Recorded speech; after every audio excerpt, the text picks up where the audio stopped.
أعوذ بالله من الشيطان الرجيم.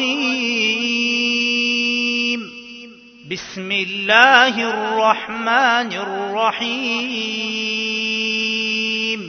قل يا عبادي الذين أسرفوا على أنفسهم لا تقنطوا من رحمة الله إن الله يغفر الذنوب جميعا إنه هو الغفور الرحیم.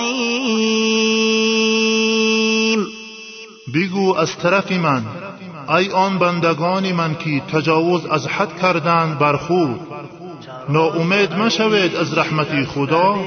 هر آینه خدا می آمرزد گناهان را همه، هر آینه خدا اوست آمرزگاری مهربان. نمیکنی چرا تو ای شکست دل خدا خدا نمیکنی؟ خدای چاره ساز را چرا صدا نمیکنی؟ به هر لبی دعای تو فرشته بوسه میزند، برای دردی به امان چرا دعا نمیکنی؟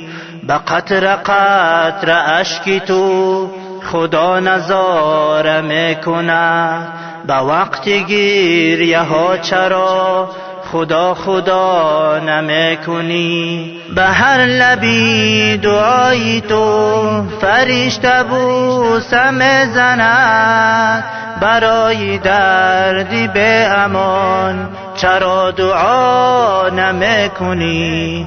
به قطره قطره اشکی تو خدا نظاره میکنه، به وقت گریه ها چرا خدا خدا نمیکنی؟ چرا تو ای شکست دل خدا خدا نمیکنی؟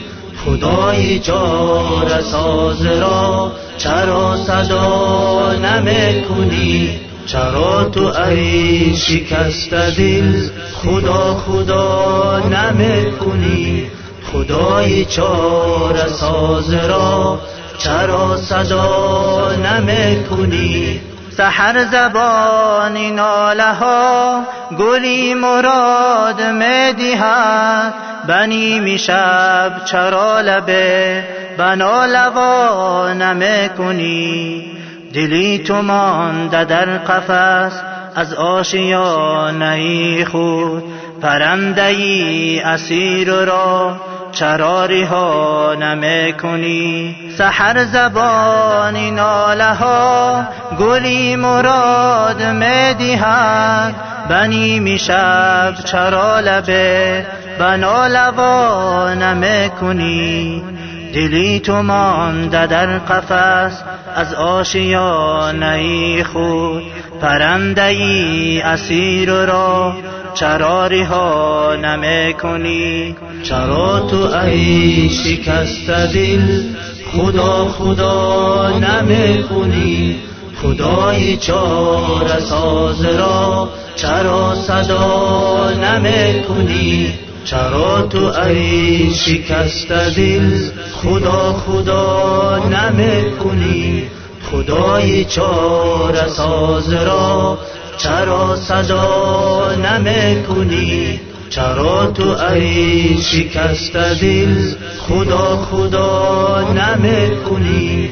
خدای چاره ساز را چرا صدا نمیکنی؟ چرا تو ای شکست دل خدا خدا نمیکنی؟ خدای چاره ساز را چرا صدا نمیکنی؟ چرا تو ای شکست دل خدا خدا نمیکنی؟ خدای چاره ساز را چرا صدا نمیکنی؟ چرا صدا نمیکنی؟ چرا صدا نمیکنی؟